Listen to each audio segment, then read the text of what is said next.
बच्चा बता सकता है कि साउंड कैसे प्रोड्यूस होता है? वाइब्रेशन।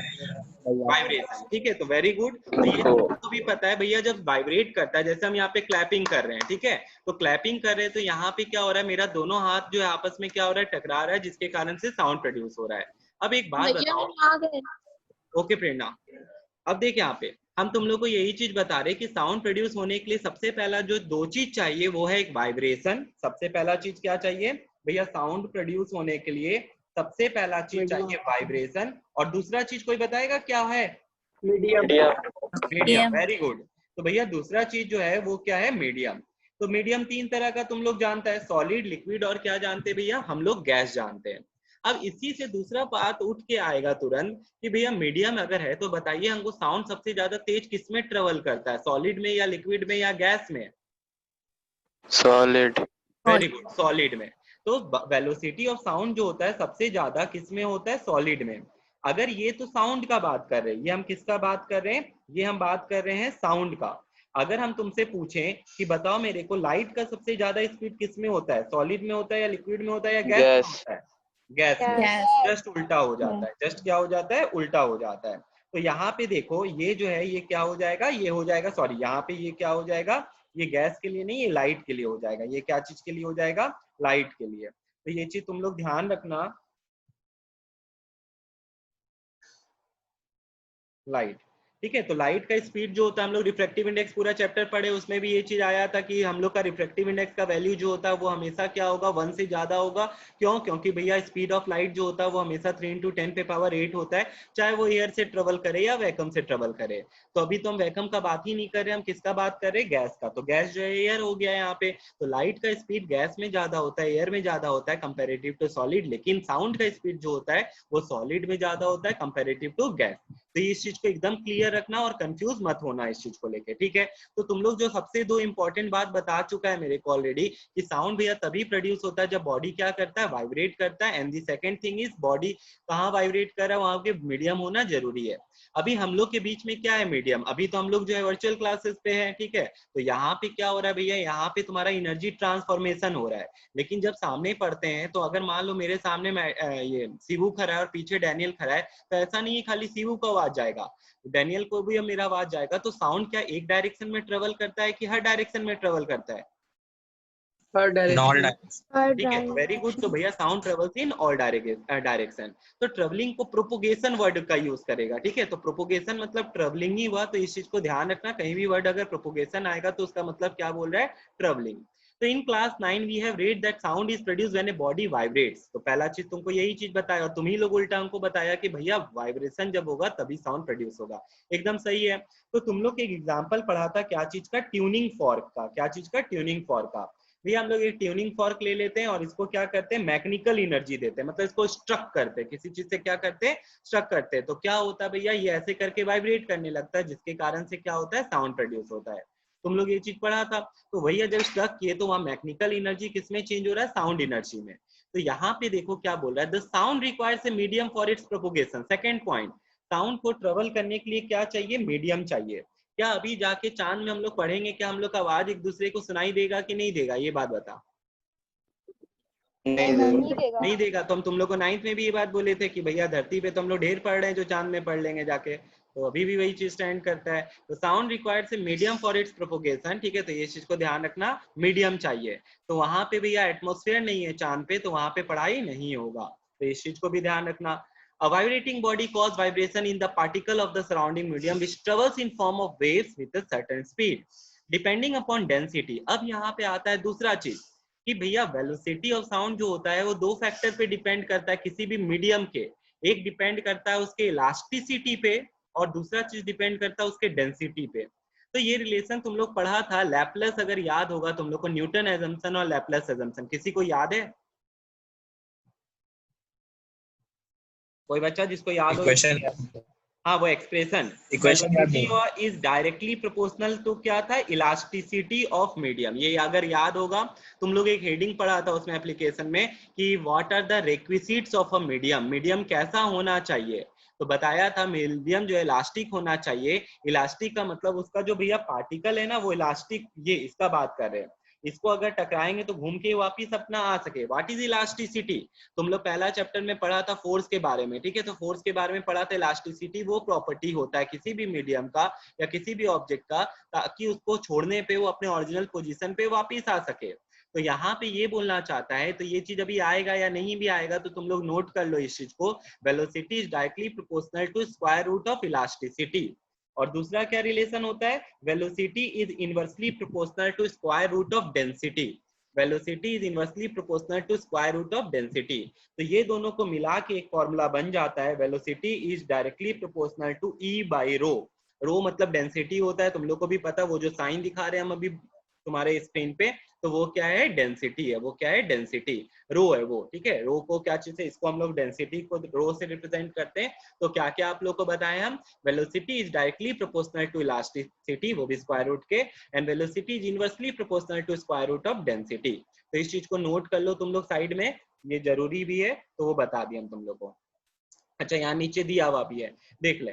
तो ये चीज दिया हुआ था, लेकिन ये था तुम्हारा न्यूटन का एजम्पशन। न्यूटन ये माना था, बाद में लैपलस आए, ठीक है, एक और साइंटिस्ट आए थे और न्यूटन के एजम्पशन को गलत बताए। वहां पे एक चेंज आया था, जो कि क्या था? गामा बोला था कि ये जो होगा यहाँ पे गामा ई बाई पी होगा। तो ये रिलेशन आया था लास्ट में। ये लैपलस बताए थे कि velocity of sound in a medium जो होता है उसका क्या रिलेशन आता है, कैसे हम लोग निकाल सकते हैं भैया? Gamma E by P. हमको पता है बहुत बच्चा को याद नहीं होगा कि गामा क्या होता है, तो गामा का वैल्यू हम तुम लोग को बता देते हैं, ध्यान से सुनना। गामा जो होता है, कोई बच्चा याद है किसी को गामा क्या था? किसी को याद नहीं है, कोई बात नहीं। तो ये लैपलस बताए थे। ये कौन बताए थे? लैपलस। न्यूटन जो था वो गामा ई बाई डी बता के गए थे, लेकिन न्यूटन का जो वैल्यू जब हम लोग निकाले थे वेलोसिटी का, थ्योरेटिकल वैल्यू और एक्सपेरिमेंटल वैल्यू एक जैसा नहीं आ रहा था।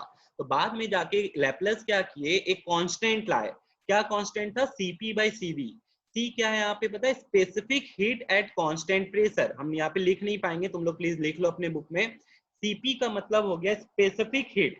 सीपी का मतलब, सी मतलब स्पेसिफिक हीट होता है, तुम लोग पढ़ोगे चैप्टर में, ऐसे कैलोरीमेट्री में पढ़े हो, ऐसे स्पेसिफिक हीट तुम लोग सब जानते हो होता तो क्या है? CP specific heat at P मतलब pressure, at constant pressure, at constant pressure. Note कर ले अपने अपने बुक में। और डिवाइडेड बाय क्या हो जाएगा? Same, specific heat at constant volume, specific heat at constant volume.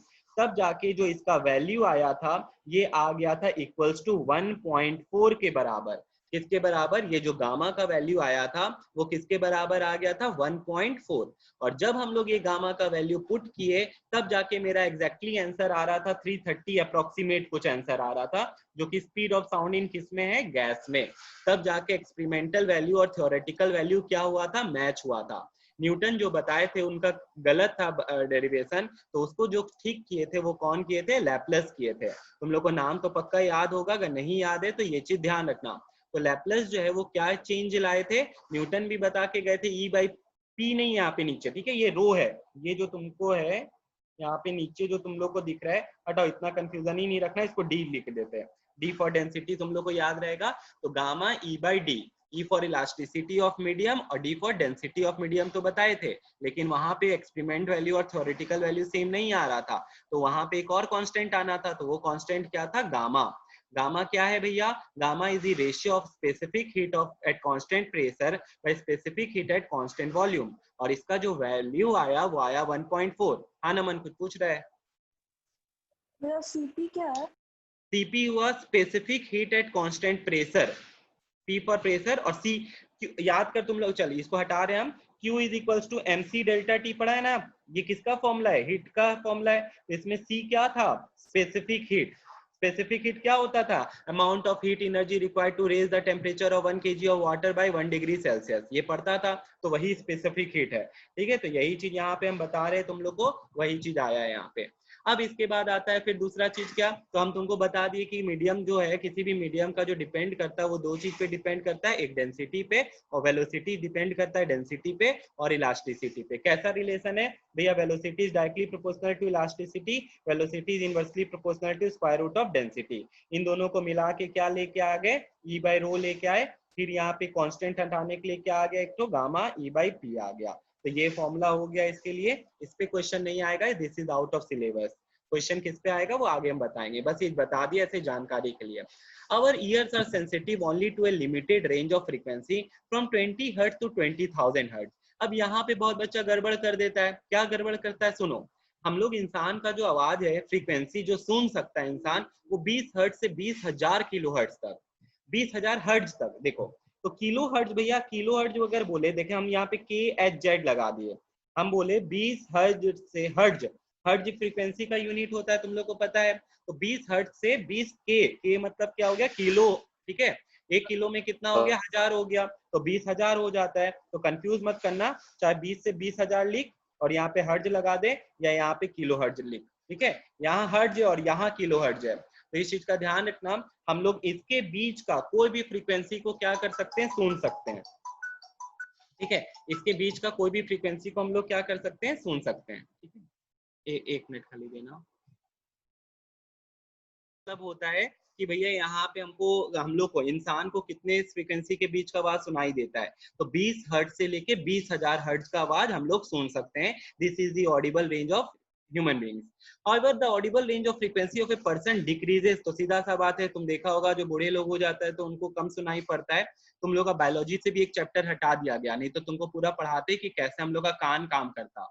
कान जो काम करता है तुम लोग को पता होना चाहिए। तुम लोग को एक बात का पता है, कान हम लोग को सुनने के अलावा एक और चीज के लिए इम्पोर्टेंट होता है, इम्पोर्टेंस होता है कान का। बॉडी को बैलेंस करता है। वेरी गुड भैया, बॉडी को वो बैलेंस करता है। हाथी का कान इतना बड़ा बड़ा क्यों होता है? तो भैया बॉडी को बैलेंस करता है, सही बताया। तो ये भी चीज पढ़ता है, लेकिन शायद इस साल हटा दिया गया आईज और ईयर के बारे में, तो ठीक है कोई बात नहीं। अब यहाँ पे देखो फिर आई है बायो में। हम देखे नहीं है, तुम लोग का वो जो सिलेबस वाला है वो उसको हम अच्छे से देख के बता देंगे क्या हट रहा है क्या नहीं हट रहा है। However, the audio, ऐसे अभी हम पूरा चीज पढ़ाए अभी तक, जितना भी आगे से चल रहा है वो सारा चीज में सब कुछ बढ़ता है। However, the audible range, तो यही चीज बताए कि इंसान बूढ़ा होते जाता है तो उसका फ्रीक्वेंसी क्या होते जाता है? घटते जाता है, ठीक है, मतलब कम सुनाई पड़ने लग जाता है उनको। The sound of frequency above 20,000। अभी इसके बाद देख क्या बोलता है। तो भैया यहाँ पे आप हम लोग का ऑडिबल रेंज कितना बताया हम लोग को? 20 से 20,000 हर्ट्ज। तो 20,000 हर्ट्ज के ऊपर वाले को क्या बुलाते हैं? अल्ट्रासोनिक। क्या बुलाते हैं? अल्ट्रासोनिक। और 20 हर्ट्ज के नीचे वाले को क्या बुलाते हैं? इंफ्रासोनिक। तो तुम लोग जानता है चमगादड़ लोग जो होता है इको नेविगेशन करता है। चमगादड़ के पास कान होता है बट वो सुन नहीं सकता है। अच्छा, अब किसी को हम यहाँ पे चमगादड़ किस ग्रुप से बिलोंग करता है, कोई बता सकता है? चिड़िया है कि वो मैमल है? Very good. चमगादड़ जो है वो, और एक ऐसा मात्र मैमल है जो उड़ सकता है, ये भी खास बात है, ठीक है। एकमात्र ऐसा मैमल है जो कि क्या कर सकता है? उड़ सकता है। वो कौन है? चमगादड़। तो चमगादड़ जो होता है भैया, वो उसके पास कान होता है बट उसका यूज कर नहीं सकता। वो क्या करता है? इको नेविगेशन, ठीक है। आईज होता है बट उसका यूज नहीं करता है। वो इको नेविगेशन का यूज करके, कान का तो यूज कर ही रहा है, वो आंख का यूज नहीं कर पाता, वो इको नेविगेशन करता है। वो अल्ट्रासोनिक साउंड वेव्स निकालता है जो कि क्या करता है? वो डिफ्लेक्ट करके वापिस आता है, तब जाके वो आगे का डिस्टेंस कैलकुलेट करता है और फिर वो वैसे करके ट्रेवल करता है। तो हम तुमको बताएंगे, एक टॉपिक आएगा इको भी है इसमें, तुमको हम बताएंगे कि मिनिमम डिस्टेंस कितना होता है इको के लिए और उसको कैसे डिराइव कर सकते हैं। वो भी तुम्हारे सिलेबस का एक पार्ट है। तो हम तुमको ये चीज बता दिए कि जो 20,000 के ऊपर का साउंड को हम लोग क्या बुलाते? जल्दी बता तुम लोग। अल्ट्रा। और 20 हर्ट्ज के नीचे वाले को क्या बुलाते हैं? इंफ्रासोनिक। ठीक है, तो बस हो गया ये। Both ultrasonic and infrasonic are inaudible to human beings. हम लोग नहीं सुन सकते, but they both travel in a medium with the same speed at that of audible sound. ठीक है भैया। When a sound wave travel in a medium, the maximum displacement of the particle of the medium on either side of the position, mean position is called amplitude। तो यहाँ पे थोड़ा सा जो है, यहाँ पे हम तुमको एक चीज बताना चाहेंगे, ध्यान से एक बार देखना। तुम लोग को साउंड वेव बना के दिखाते हैं, ठीक है। तुम लोग पेंडुलम का एग्जांपल जानता है, तो हम पेंडुलम से तुमको इस चीज को सिखाते हैं, ठीक है। पेंडुलम के बारे में हम लोग वर्क वाले चैप्टर में भी पढ़े थे। वापिस से यहाँ पे देखो एक चीज बताते जो इंपॉर्टेंट है तुम लोग के लिए। ऐसे करके हम ये पेंडुलम को यहाँ पे लटका दिए, ठीक है। अब भैया ये जहाँ पे अभी है, ये इसका कौन सा पोजीशन कहलाता? Mean position. अब इसको हम ऐसे करके धक्का दिए, ठीक है, और ये जो है ये इधर आ गया, फिर ये जो है वापिस इधर आएगा and then it will go backward direction. फिर तो यहाँ पे भैया जब गया, ठीक है, and then it will come to its original position. तो ये ऐसे करके स्विंग करता है। हम लोग वर्क एनर्जी थ्योरम में पढ़े थे, यहाँ पे क्या पढ़े थे? टोटल एनर्जी जो रहता है कितना रहता है? mgh। Very good. भैया यहाँ टोटल एनर्जी जो रहता है वो कांस्टेंट रहता है, तो ये मीन पोजीशन हो गया तुम्हारा। और यहाँ पे this is your extreme position, भैया ये इससे और आगे नहीं जा सकता, ये इससे और आगे नहीं जा सकता, ठीक है। तो अब यहाँ पे देखो, तो ये अभी जो डेफिनेशन बोला हमको उसी का यूज करवा रहे हैं हम तुम लोग को। यहाँ पे बोला मीन, तो this is your mean position, A point को हम क्या मान लेते हैं, मीन पोजीशन। ये आ गया बी, ये आ गया सी। तो भैया अगर हम इससे ग्राफ बनाना चाहे, क्या बना सकते हैं? हाँ एकदम बना सकते हैं। तो देख इसका हम ग्राफ बना के दिखाते हैं। ये स्टार्ट हुआ है ए से, ठीक है, यहाँ से ये ए जो है मीन पोजीशन, कहाँ गया, बी की तरफ गया, ये बी की तरफ, देखिए भैया ये बढ़ते गया। अब बी से वापिस कहाँ आया, ए, तो देखिए ये ए तक आ गया वापिस से। फिर ये बैकवर्ड डायरेक्शन जा रहा है, तो इसका बैकवर्ड नीचे की तरफ हो गया। ये देख फिर मैक्सिमम डिस्प्लेसमेंट गया सी, और फिर घूम के कहाँ आ गया, ए पे आ गया, फिर घूम के कहाँ पे आ गया, ए पे आ गया। तो ए देखो मीन पोजीशन है, तो जो तुम्हारा ये एक्स एक्सिस हो गया, और बी और सी तुम्हारा क्या, ये हाईएस्ट पॉइंट है। और इसी को ये क्या बताना चाह रहा है, इसी को ये बताना चाह रहा है, दिस इज कॉल्ड एम्पलीट्यूड। इसी को क्या बताता है, एम्पलीट्यूड। भैया देखिए ये दिस इज द मैक्सिमम। ये जो ग्राफ हम बनाए हैं, ये ग्राफ का नाम देख हम क्या लिख रहे हैं, डिस्प्लेसमेंट टाइम ग्राफ। ये कौन सा ग्राफ है, डिस्प्लेसमेंट टाइम। तो देख भैया यहाँ पे सबसे ज्यादा हाईएस्ट पोजीशन है दोनों तरफ, तो ये this is the maximum displacement of the particle from its mean position. इसी को हम लोग क्या बुला देते हैं, एम्पलीट्यूड। इसी को क्या बुला देते हैं, एम्पलीट्यूड। तो यहाँ पे जो तुमको दिख रहा है, ये जो बना है, ये क्या बना है भैया, this is wave, one wave. ये क्या है, पूरा का पूरा वेव है, एक वेव। तो maximum displacement of the particle from its mean position, इसी को क्या बुलाते हैं, एम्पलीट्यूड। अब हम तुमको इसके पहले बताना चाहेंगे कि दो तरह का वेव्स होता है। कितने तरह का वेव होता है, दो तरह का। तो हम तुमको बताते हैं यहाँ पे नेक्स्ट पेज में। पहला वेव जो होता है वो होता है लॉन्गिट्यूडनल वेव। शायद तुम लोग को कुछ कुछ नाम याद आ रहा हो, पढ़े थे तुम लोग 9th क्लास में। और दूसरा जो होता है ट्रांसवर्स वेव होता है, ठीक है, ट्रांसवर्स। स्पेलिंग कहीं का पूछना हो तो पूछ लेना, यहाँ पे इतना अच्छा से लिख नहीं पा रहे हैं।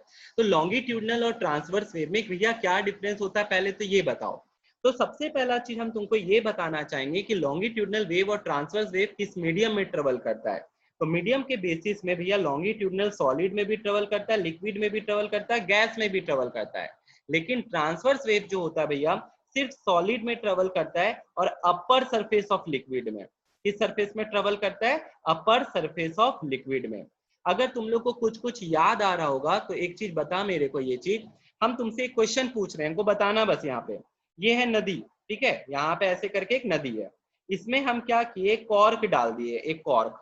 अब हम इसको पत्थर फेंक, इस पे पत्थर फेंक दिए, इसमें क्या कर दिए, पत्थर फेंक दिए, एक पत्थर फेंके, ठीक है। तो ये जो कॉर्क जाएगा वो कैसे जाएगा, आगे जाएगा, मतलब ये आगे ऊपर नीचे। ऊपर नीचे भैया, तो ये तुम लोग को याद आ गया, ठीक है। तो हम तुम लोग को ये चीज बताए भी थे। तो जब पत्थर फेंकेंगे भैया देखेंगे पानी में ऐसे ऐसे करके रिपल बनने लग गया, पानी में ऐसे ऐसे करके क्या बनने लग गया, रिपल। तो वो वेव है, वही चीज क्या है, वेव। और यहाँ पे कॉर्क जो है वो पार्टिकल है, कॉर्क जो है वो क्या है, पार्टिकल है। तो इस चीज पे डिफरेंस समझना कि एक होता है पार्टिकल और एक होता है वेव, ठीक है, एक होता है पार्टिकल, एक होता है वेव। तुम देखोगे जब पत्थर फेंके हो तो ऐसे से गोल, सब ऑब्जर्व किया होगा ये चीज, ठीक है। यहाँ पे जब पत्थर फेंके भैया पानी में तो उसमें गोल गोल गोल गोल ऐसे करके क्या होगा, वेव्स बनने लग जाता है। लेकिन हम अगर तुमसे पूछेंगे कि कॉर्क कैसे जा रहा है, तो भाई तुम देखोगे भैया कॉर्क ऊपर नीचे जा रहा है अपने मीन, और वेव किधर जा रहा है, वेव भैया आगे की तरफ जा रहा है। तो तुम लोग देखो वेव और पार्टिकल के बीच में कितना डिग्री बन रहा है आपस में, हेलो, 90 डिग्री, ठीक है। तो वेव और पार्टिकल के बीच में कितना डिग्री बन रहा है, 90 डिग्री। और दूसरा चीज, ये वेव ऊपर बनता है पानी के सरफेस पे, ना कि पानी के अंदर में, ठीक है, पानी के। तो ये कैसा वेव है भैया, दिस इज ट्रांसवर्स वेव। ये कैसा वेव हो गया, ट्रांसवर्स वेव। तो सॉलिड और अपर सरफेस ऑफ लिक्विड में होता है। दूसरा चीज यहाँ पे देखो कि पार्टिकल और वेव के बीच में कितना डिग्री बन रहा है, परपेंडिकुलर टू ईच अदर। ये वेव भैया जो है और पार्टिकल जो है आपस में कितना डिग्री बनाते हैं, 90 डिग्री। या तुम इसी को बोल सकते हो कि they are mutually perpendicular to each other. वो आपस में भैया क्या होता है, परपेंडिकुलर। पार्टिकल ऊपर नीचे जाता है और वेव कहाँ जाता है, आगे आगे आगे पीछे नहीं बोल के हम लोग सीधे आगे ही बोलते हैं, ठीक है। तो वेव आगे की तरफ जाता है, तो दोनों के बीच में कितना डिग्री बनता है, 90 डिग्री। और उसी तरह अगर हम तुमसे पूछे, दूसरा एक एग्जाम्पल बता रहे, ध्यान से देखना। हम यहाँ पे हम लोग जो बात कर रहे हैं, हम लोग के बीच में क्या है, एयर पार्टिकल्स, हम लोग के बीच में क्या है, air particles, air molecules, air atoms, जो बुलाना बुला सकता है। एयर का पार्टिकल आपस में क्या है, दूर दूर है। देख हम ये चीज दिखा रहे हैं कि एयर का पार्टिकल है, ये जो डंटा बना रहे हैं ये एक एक पार्टिकल है, ये सबका सब एक एक क्या है, पार्टिकल है। अब जरा सा यहाँ पे ध्यान देना तुम लोग, जब ये एयर का पार्टिकल यहाँ पे तुमको दिखाई दे रहा है, ठीक है, तो एयर का पार्टिकल में यहाँ पे क्या होगा, हम यहाँ पे आके ऐसे करके एक ट्यूनिंग फॉर्क लेके आ गए। अब इसको ऐसे करके हीट किए, ट्यूनिंग फॉर्क को ऐसे करके क्या किए, हीट किए। तो ये पार्टिकल अपना एनर्जी क्या करेगा, आगे वाले पार्टिकल को ट्रांसफर कर देगा। ये वाला पार्टिकल अपना एनर्जी आगे वाले को क्या करेगा, ट्रांसफर। तो भैया ये जो यहाँ पे था वो ऐसे करके इधर आ गया, ऐसे करके क्या आ गया, इधर। बाद बाकी सब जैसा था वैसा ही है। अब यहाँ पे देखो, लेकिन यहाँ पे जो पार्टिकल था दैट इज मिसिंग, ये जो पार्टिकल था वो कहाँ चला गया भैया, वो तो आगे चला गया। ठीक है, तुम लोग को ये बात बताए थे कि मीडियम का पार्टिकल इलास्टिक होता है, ये वापिस अपने ओरिजिनल पोजीशन आ जाएगा और फिर ये अपना एनर्जी आगे की तरफ भेज देगा। तो ये तो एक पार्टिकल दिखा रहे, ऐसा बहुत सारा पार्टिकल्स होता है और बहुत जल्दी होता है ये ट्रेवलिंग। तो ऐसे करके क्या होता है, बहुत सारा रीजन बन जाता है, बहुत सारा क्या बन जाता है, रीजन। तो ये जो रीजन है जहां पे एयर का डेंसिटी ज्यादा है, उस रीजन को हम लोग बुलाते हैं कंप्रेशन। और एयर का जहां पे दूरी है, जहां पे एयर का प्रेशर, एयर का डेंसिटी दोनों कम है, उस रीजन को बुलाते हैं रैरीफैक्शन। क्या क्या नाम दिए, जहां पे भैया एयर का density and pressure is maximum, the reason is known as compression, C for compression. ठीक है, यहाँ पे हम लिख भी देते हैं, सी फॉर क्या है, कंप्रेशन। एंड जहां पे डेंसिटी और प्रेशर कम है उसको कहते हैं रैरीफैक्शन, रैरीफैक्शन। तो ये चीज ध्यान रखना। तो ये जो वेव बना है भैया, सॉरी मिट गया पूरा, ये जो वेव बना था भैया, ये कौन सा वेव था, लॉन्गिट्यूडनल वेव था। ये कैसा वेव था, लॉन्गिट्यूडनल। अब यहाँ पे देखो भैया, पार्टिकल भी आगे जा रहा है और वेव भी आगे जा रहा है, तो दोनों एक दूसरे के क्या हो गया, जल्दी बताओ। पैरेलल, पार्टिकल भी आगे जा रहा है, ठीक है, पार्टिकल आगे जाके ठीक पीछे आ जाता है, वापस आगे जाके वो फिर पीछे आ जाता है। और वेव तो भैया आगे ही जाते जाता है, वेव तो कहाँ जाते जाता है, आगे ही जाते जाता है। तो वेव और पार्टिकल में कितना डिग्री बन रहा है भैया, पैरेलल है, इसका मतलब 0 डिग्री बन रहा है। कितना डिग्री बन रहा है, 0 डिग्री। तो यहाँ पे प्रोपोगेशन जो होता है of wave and particle are parallel to each other. और लॉन्गिट्यूडनल में हम तुम लोग को ट्रांसवर्स में क्या बताया, जल्दी बताओ। Propagation of wave and particle are perpendicular to each other. Very good. तो भैया यहाँ पे क्या हो जाता है, परपेंडिकुलर हो जाता है, यहाँ पे क्या हो जाता है, परपेंडिकुलर हो जाता है। और ये क्या हो गया, ट्रांसवर्स वेव। ट्रांसवर्स वेव किस किस मीडियम में ट्रेवल करता है, वापिस से बता दो मेरे को, सॉलिड में और अपर सरफेस ऑफ लिक्विड में। Upper surface of liquid. Very good. ठीक है, एक और बात है यहाँ पे भैया, यहाँ पे जैसे आप वहां पे भी बताए हम लोग को कंप्रेशन और रैरीफ्रैक्शन के लिए, तो यहाँ पे क्या बनता है, यहाँ पे क्रस्ट और ट्रफ बनता है। यहाँ पे क्या बनता है, क्रस्ट और ट्रफ। तो ये वाला जो हम तुमको डायग्राम दिखाए थे, ध्यान से देख, इसका जो ये सबसे ऊपर वाला पॉइंट है इसको हम लोग क्रस्ट बुलाते हैं, और सबसे नीचे वाला जो पॉइंट है उसको क्या बुलाते हैं, ट्रफ बुलाते हैं। तो उसी तरह, ठीक है, तुम लोग के स्क्रीन पे लिखा हुआ आ रहा है क्या, क्रस्ट और ट्रफ? नहीं भैया। पता नहीं क्यों लिख तो दिए हैं यहाँ पे। ठीक है, तो जो बी वाला पॉइंट है वो क्या हो गया, क्रस्ट हो गया, और जो सी वाला पॉइंट है वो क्या हो जाता है, ट्रफ हो जाता है। वो क्या हो जाता है, ट्रफ हो जाता है। तो इस चीज को ध्यान रखना। तो हम तुमको यही चीज बताए, क्रस्ट और क्या हो जाता है, ट्रफ हो जाता है। और तो तुमको यही चीज डिफरेंस में हम बताना चाहते थे। अब चलो यहाँ पे हम लोग लिखते हैं, ये तुम लोग मत लिख, हम तुम लोग को यहाँ पे यही चीज बता रहे थे कि what is the difference between transverse wave and longitudinal wave. तो अब चलो बताओ मेरे को, तुम लोग तीन डिफरेंस तो तुम लोग को एकदम क्लियर रखना है। लॉन्गिट्यूडनल वेव किस में ट्रेवल करता है, सॉलिड, लिक्विड और गैस। और ट्रांसवर्स वेव किस में ट्रेवल करता है, सॉलिड और अपर सरफेस ऑफ लिक्विड में।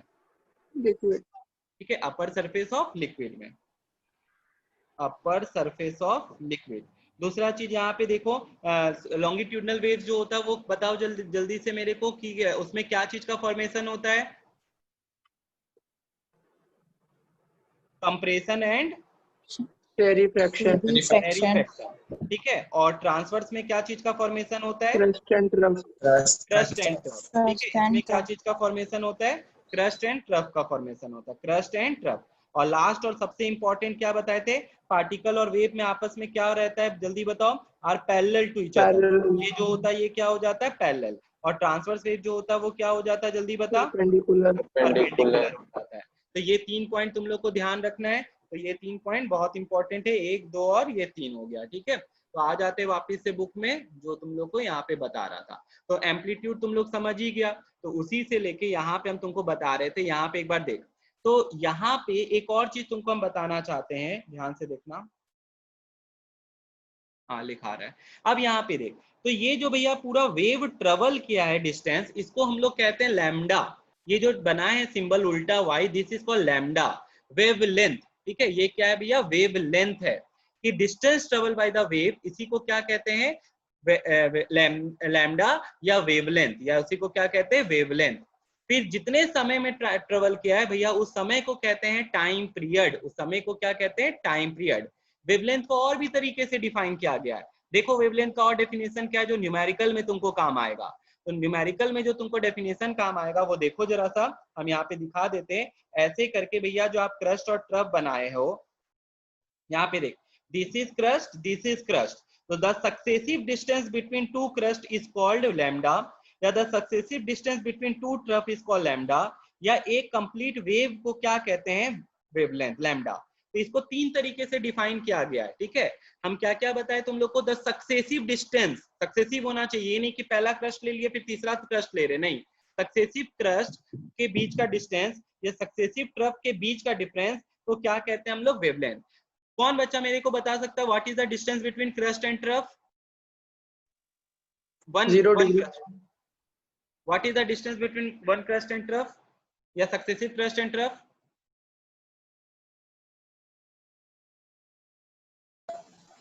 1 ऑक्सीलेशन। नहीं, हम पूछ रहे what is the distance between, distance कितना हो जाएगा भैया। देखिए ये लैम्डा दिया हुआ है ना, ये दोनों, तो ये लैम्डा बाई 2 हो जाएगा। ये न्यूमेरिकल का एक क्वेश्चन है, ठीक है। ये लैम्डा बाई क्या हो जाएगा, 2 हो जाएगा। मतलब 2 क्रस्ट के एकदम बीचों बीच में ट्रफ लाई करता है। तो अगर हम तुमसे पूछेंगे एक क्रस्ट और एक ट्रफ के लेंथ में मतलब वेवलेंथ कितना आ रहा है, तो लैम्डा बाई क्या आ जाएगा, 2 हो जाएगा, आधा हो जाता है, ठीक है। तो इस चीज को ध्यान रखना, ये बहुत इंपॉर्टेंट है और तुम्हारा न्यूमेरिकल का एक क्वेश्चन भी है ये वाला, तो इस चीज को भूलना नहीं है तुम लोग को, यही बताएं। अब इसके बाद देख,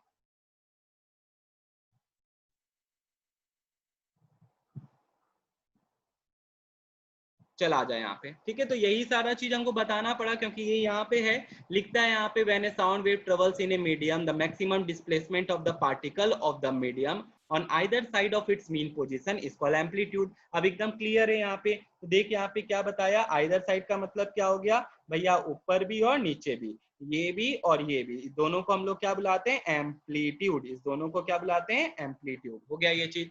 the time taken bye amplitude का ऐसा यूनिट होता है मीटर, क्योंकि डिस्टेंस डिस्प्लेसमेंट है और उसको ए से दिखाते हैं। Time taken by the particle of the medium to complete one vibration, ठीक है। तुम यहाँ पे देखो, यहाँ से यहाँ आने पे ये this is one vibration, one cycle, one oscillation, जो बुलाना है बुला सकता है।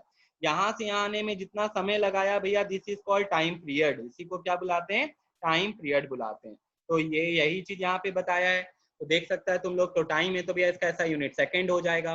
फ्रीक्वेंसी का यहाँ फॉर्मूला लिख लेना, तो जरा सा, frequency is equals to number of oscillation, cycle, vibration, जो बुलाना है सब एक ही चीज है, divided by 1 second, divided by क्या हो जाएगा, 1 सेकेंड। अब इसमें भी हम तुमको एक चीज बताना चाहते हैं, सब बच्चा नोट भी कर लिया करे साथ में। इसमें भी हम तुम लोग को एक बात जो बताना चाहते हैं क्या है, ध्यान से देख।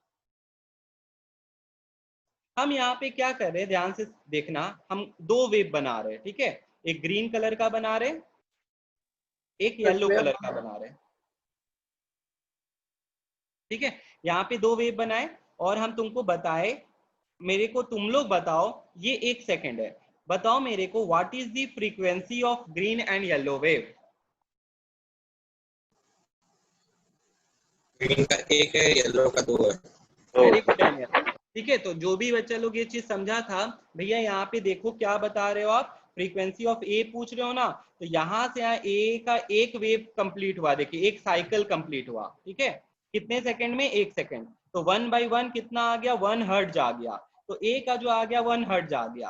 अब हम यहीं पे तुम लोग से पूछ रहे हैं कि बी का बता कितना है, तो भैया बी का एक साइकिल यहाँ कंप्लीट हुआ, दूसरा साइकिल यहाँ पे कंप्लीट हुआ, तो 2 साइकिल 1 सेकंड में कंप्लीट हो रहा है, तो कितना हर्ट्ज जा रहा है, 2 हर्ट्ज जा रहा है। अब दूसरा क्वेश्चन इसी में हम बोले कि इसका जो वेलोसिटी है वेव का 330 मीटर पर सेकंड है ग्रीन का, येलो का कितना होगा? सेम। सेम। तुम लोग को एक चीज बताया था वहां पे कि जब सेम मीडियम से ट्रेवल करता है तो दोनों का वेलोसिटी में कोई चेंज नहीं आएगा भैया, सेम रहेगा। तो वेलोसिटी वही रहेगा, लेकिन देखो यहाँ पे फ्रीक्वेंसी में क्या आ गया है, अंतर आ गया है। तो इस चीज को ध्यान रखना, ये बहुत इंपॉर्टेंट चीज बताए तुम लोग को फ्रीक्वेंसी का फॉर्मूला के साथ। फ्रीक्वेंसी का फॉर्मूला क्या बताया तुम लोग को? Number of oscillation in 1 second. भूलना नहीं है, इस चीज को ध्यान रखना। चला जा बुक पे।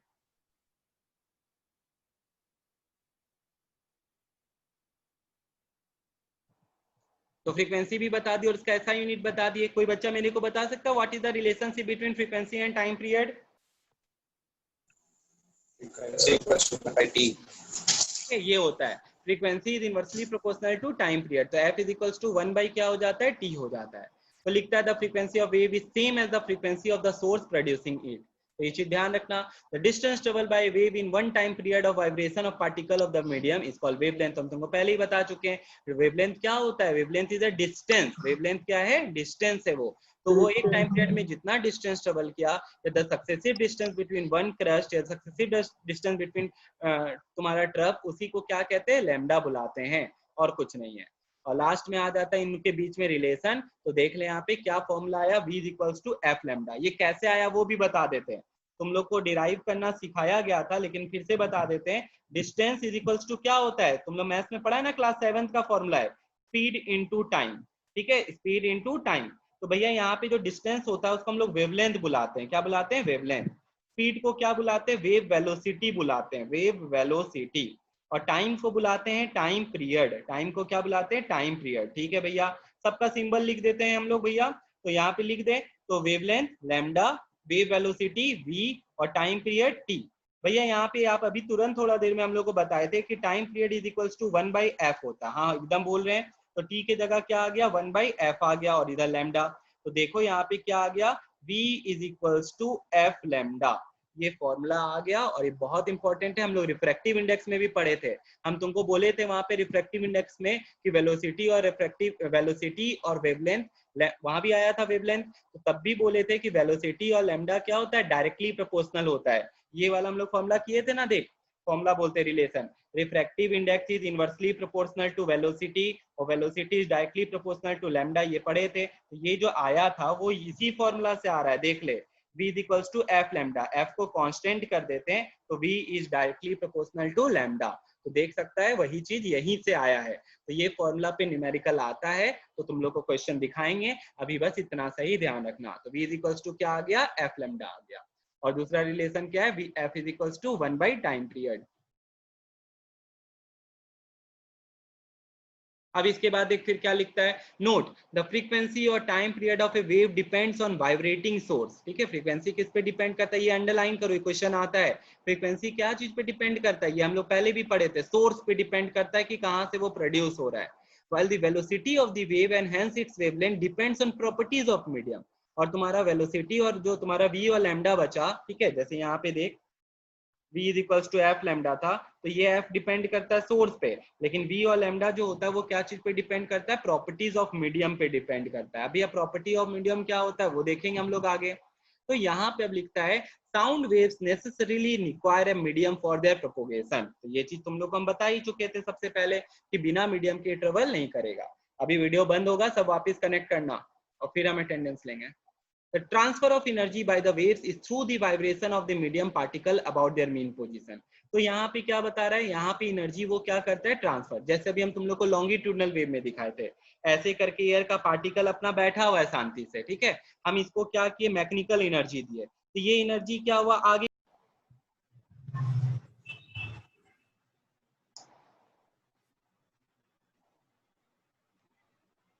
हाँ, तो तुम लोग को यहाँ पे यही बता रहे थे क्या कि the transfer of energy by the wave is through the vibration of the medium particle about their mean position. तो भैया जब मीन पोजीशन पे था, जहाँ पे वो बैठा हुआ था, उस पे हम क्या किए, एनर्जी ट्रांसफर किए in the form of mechanical energy. जैसे अगर हम टोंग को ही क्या किए, टोंग उसको बुलाते हैं, उसको ऐसे करके स्ट्रक किए, तो स्ट्रक करने पे क्या हुआ, अपना एनर्जी ट्रांसफर किया, तो वो आगे गया, अपना क्या हुआ, पार्टिकल आगे गया। When the medium particle vibrate there is a change of kinetic energy into potential energy. अब यहाँ पे देखो क्या हुआ, वहां पे यहाँ पे बताना चाह रहा है कि जब मूव कर रहा था तो उसके पास काइनेटिक एनर्जी था, वो उसके पास क्या था, काइनेटिक एनर्जी, और जाके यहाँ पे रुक गया है, तो ये अपने पास एनर्जी स्टोर कर लिया, ये किसमें चेंज हो गया, पोटेंशियल एनर्जी में। लिखता है यहाँ पे तो ये चेंज चलते रहता है।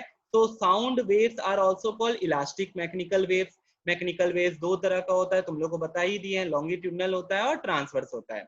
तो वही चीज डिफरेंस बता रहा है तुम लोग को, जो हम 3 पॉइंट में बताए थे तुम लोग को। क्या क्या बताए थे, लॉन्गिट्यूडनल वेव में क्या होता है, सॉलिड लिक्विड गैस में ट्रेवल करता है भैया। ट्रांसवर्स वेव जो होता है solid and on the upper surface of liquid. देख लिखा हुआ अभी यहाँ पे, ठीक है तुम लोग को। तो यहाँ पे तुम लोग यहाँ से यहाँ पे ऐसे इधर कर ले, और यहाँ पे डिफरेंस लिख ले।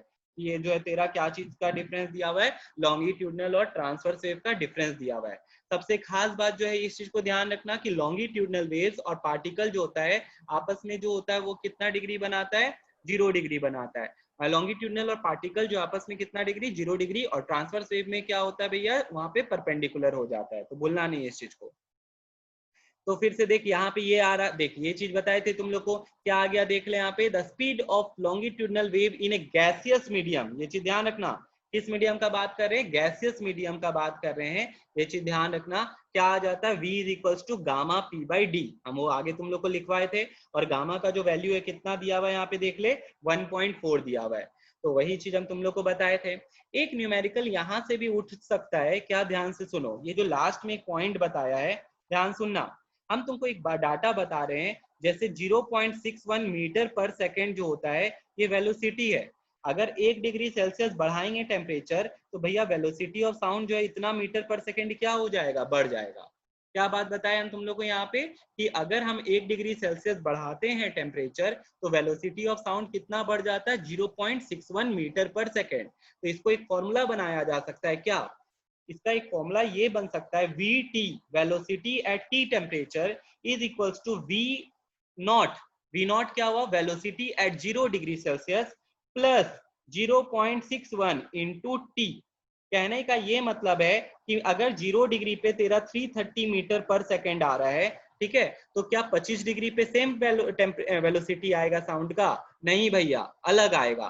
तो उसको कैसे कैलकुलेट करेंगे, तुम बस यहाँ पे 0.61 इंटू क्या कर दोगे, 25 कर दोगे। कितना कर दोगे, 25।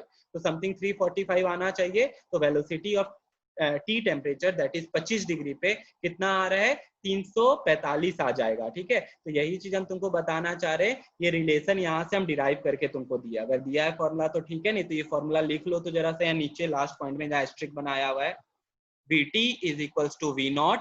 Vt क्या है, फाइनल वेलोसिटी, ठीक है, at T degree Celsius, velocity at T degree Celsius. And what is T, जो भी आप टेम्परेचर दो, जैसे यहाँ पे हम टेम्परेचर 25 दिए, यहाँ पे हम टेम्परेचर कितना दिए, 25, तो वही बोल रहे 25 डिग्री पे कितना वेलोसिटी हो जाएगा। और V नॉट क्या है, V not is the velocity at 0 degree Celsius, ठीक है, जो कि 330 के बराबर होता है लगभग। तो यही चीज यहाँ पे बताया। तो ये यहाँ पे ये कहना चाहता है कि टेम्परेचर के साथ, ह्यूमिडिटी के साथ वेलोसिटी ऑफ साउंड में क्या आता है, चेंजेस आता है। वेलोसिटी ऑफ साउंड में क्या आता है, चेंजेस। तो वही चीज यहाँ पे बताया। फिर देखो क्या लिखता है, हम यहाँ अंडरलाइन कर ही लो तो जरा सा, since the density of gas decreases with increase in temperature. क्या बोला, डेंसिटी जो है घटता है with increase in temperature and with increase in humidity in it, so the speed of sound increases with increase in temperature. तो velocity is directly proportional to क्या आ गया, टेम्परेचर। भैया हम टेम्परेचर बढ़ाएंगे तो वेलोसिटी भी क्या होगा, बढ़ेगा। डायरेक्ट लिख लो तो जरा सा यहाँ पे, velocity is directly proportional to temperature and with presence of humidity in the gas, ठीक है, और ह्यूमिडिटी के भी प्रेजेंस में क्या हो जाता है, बढ़ जाता है। Velocity is directly proportional to, यहाँ पे क्या बताना चाह रहा है, ह्यूमिडिटी। ठीक है, However, the speed of sound is not affected by change in pressure. फिर ये अंडरलाइन करो, अगर हम पूछेंगे बताओ प्रेशर का कोई लेना देना है वेलोसिटी से, तो नहीं। प्रेशर का कोई लेना देना नहीं है, यहाँ साफ साफ लिख रहा है however the speed of sound is not affected by the change in pressure। Pressure से कोई लेना देना नहीं है, एम्पलीट्यूड से कोई लेना देना नहीं है, वेवलेंथ से कोई लेना देना नहीं है। तो ये सब भी होता है और अदर फैक्टर्स हम तुमको खाली अभी इतना सही बता, जो बुक में दिया वही चीज बता दी है। फिर क्या बोलता है, the speed v of a transverse wave in A stretch string. अब हम कोई स्ट्रिंग को स्ट्रेच करते हैं, तुम लोग में से कोई बच्चा गिटार बजाता होगा, ठीक है, तो गिटार जब स्ट्रिंग, तुम लोग उसमें ट्यूनिंग वर्ड सीखा होगा, तो गिटार का ट्यूनिंग किया जाता है, ट्यूनिंग करने से ये जो भैया जो ढीलापन है वो क्या हो जाता है, और स्ट्रेच्ड हो जाता है, ये और क्या हो जाता है, स्ट्रेच हो जाता है। तो यहाँ पे क्या बता रहा है कि the speed of a transverse wave in A stretched string depends on the tension. तो तुम लोग सबको पता है कि कोई भी अगर ऐसे करके मास को लटकाया जाए तो एक पे एक अपवर्ड फोर्स लग रहा है और एक डाउनवर्ड फोर्स लग रहा है। हमको नाम बताओ तुम ही लोग। टेंशन लग रहा है टेंशन की तरफ, और नीचे क्या लग रहा है, weight of the body, weight of the body. ठीक है, तो तुम लोग को ये याद आया होगा। तो यही चीज यहाँ पे लिखा रहा बता रहा है, the speed v of A transverse wave in a straight string depends on the tension and mass per unit length m of the string. ठीक है, तो यहाँ पे जो है मास पर यूनिट लेंथ, ठीक है, यूनिट लेंथ उसको m से डिनोट कर रहा है, उसको क्या से डिनोट कर रहा है, m से। तो यहाँ पे अगर आ जाए तो क्या लिखोगे, v is equals to under root of t by m। t यहाँ पे क्या है, टेंशन इन द स्ट्रिंग, और m क्या है यहाँ पे, मास पर यूनिट लेंथ है, मास पर यूनिट क्या है, लेंथ। ये चीज ध्यान रखना। अब लिखता है इट इज गिवन ऐसे फॉर्मूला बता दिया। ये किसके लिए, ये ट्रांसवर्स वेव के लिए। ये किसके लिए है, ट्रांसवर्स वेव के लिए। और पहले वाला जो था वो लॉन्गिट्यूडनल वेव के लिए था। When a wave traveling in one medium passes to another medium, ठीक है, देखिए यहाँ पे ये रिफ्रैक्शन बताया, the speed of wavelength and intensity of wave changes but the frequency of wave does not change। तो देखो यहाँ पे क्या बोला, जब ये एक मीडियम से दूसरे मीडियम जाता है तो स्पीड बदलता है, तुम लोग सबको तो ये पता ही है। तुम लोग मेरे को बताओ what is the cause of refraction, ये लाइट बेंड क्यों किया, speed of light, speed of light is different, speed of light. Very good. तो वही चीज बता रहा है यहाँ पे, क्या देख, when a wave traveling in one medium passes to another medium, इसको रिफ्रैक्शन कहते हैं भैया। the speed, ठीक है, स्पीड बदल रहा है तो वेवलेंथ बदलेगा एंड इंटेंसिटी भी बदलेगा, और वेव चेंजेस। तो क्या नहीं बदलता है बताओ, फ्रीक्वेंसी। Very good. ये सब क्वेश्चन आता है ऑब्जेक्टिव टाइप क्वेश्चन में कि बताओ कौन सा पैरामीटर, कौन सा वैल्यू चेंज नहीं होता है। ठीक है, जब वो one medium to another medium travel करेगा तो बस तुमको एक मार्क्स मिल जाएगा फ्रीक्वेंसी लिखने का, लेकिन पता भी होना चाहिए उसके लिए। तो ये याद रखना तुम लोग, क्या हो जाएगा, frequency. The direction of travel of the wave also changes, ये भी तुम लोग पढ़ा। सेम देख, एक चीज तुमको बता देते हैं, लाइट जो है और साउंड को यहाँ पे पार्टिकल भी कंसीडर किया जा रहा है और वेव भी कंसीडर किया जा रहा है। भैया क्या होता है, जैसे हम तुमको वेव का बात बताते हैं, ऐसे करके तुम लोग सब बॉल से खेला है, बॉल को दीवार में मारता है, क्या होता है, बॉल वापस आ जाता है, वापस आ जाता है। तो यहाँ पे भी वही चीज हो रहा है। क्या होता है भैया, दीवार पे साउंड को मारेंगे तो क्या वापिस आ जाएगा, हाँ, साउंड भी यही करता है। साउंड गया टकरा के क्या हो जाता है, वापिस घूम के आ जाता है। ठीक है, टकरा के ये क्या हो जाता है, वापिस घूम के आ जाता है। तो ये रिफ्लेक्शन ऑफ साउंड को क्या कहते हैं, इको कहते हैं। तो यहाँ पे साउंड जो है वो पार्टिकल की तरह बिहेव कर रहा है और कहीं कहीं वो वेव की तरह बिहेव करता है। तो यही चीज हम तुमको बताना चाह रहे हैं, ये पार्टिकल की तरह भी बिहेव कर रहा है और वेव की तरह भी बिहेव कर रहा है। तो इसीलिए देखो यहाँ पे ये रिफ्रैक्शन का भी वर्ड यूज कर रहा है। और तुम लोग सबको पता है, यहाँ पे अगर लाइट ऐसे करके जा रहा है तो एंगल आई कितना है, एंगल आई कितना है, 0 डिग्री। कितना होगा, 90 होगा कि 0 डिग्री होगा, 0 वेरी गुड। ठीक है, हम यहाँ देखना चाह रहे थे, हम तुम लोग को कितना बार बता दिए, ये 90 नहीं होगा, ये कितना डिग्री होगा, 0 डिग्री होगा। तो ये चीज भूलना मत, अगर ऐसे करके बना दे तो कंफ्यूज मत कर जाना। ये तो नॉर्मल बनाया भैया, angle is between incident ray and normal, दोनों एक ही पे ओवरलैप कर गया।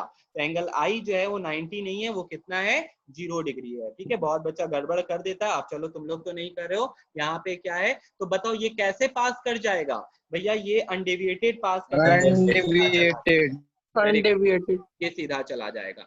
The direction of travel of the wave also changes except for normal incidence. तो यही बता रहा है कि वेव का डायरेक्शन चेंज कर जाता है, लेकिन सिर्फ कब नहीं चेंज होता है, जब आई का वैल्यू 0 डिग्री होगा। तो हमको नहीं लगता गड़बड़ करोगे तुम लोग।